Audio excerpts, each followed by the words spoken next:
citizens of Africa, around the time that Uganda became independent in the year 1962, the British government attempted something which they may have thought was smart, but with the benefit of hindsight was actually very stupid and very poorly thought through. They set up a decentralized structure of governance that revolved around two conflicting and very powerful fronts. One, of course, was the office of the Prime Minister, which was held at the time by Milton Obote. And then there was the ceremonial monarchy, the Kabaka of Uganda. At the time, his name, King Edward Muteesa II.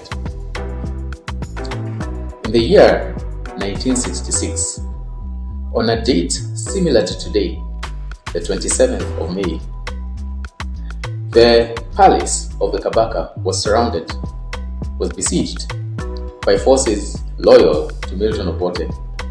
The intention? To decentralize power, to strip the Kabaka of his ceremonial presidency, and consolidate the entire governance structure of Uganda around Milton Obote. It was bound to succeed. However, there was one little caveat. The Kabaka disguised himself as a commoner, fled the palace, fled the country, went into exile. As fate would have it, he was never to return.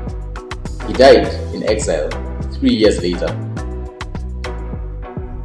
Obote, of course, abolished the position or the seat, the Kabaka.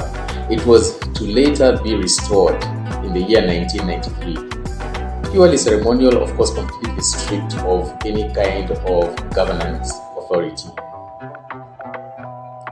What's the lesson here? Compromise without structure and enforcement is not only fragile, it's very, very dangerous. Ultimately, very foolish. And this just goes to show one of the very poorly thought out things that the colonial government did in their haste to seemingly hand over governance of the territories they previously presided over.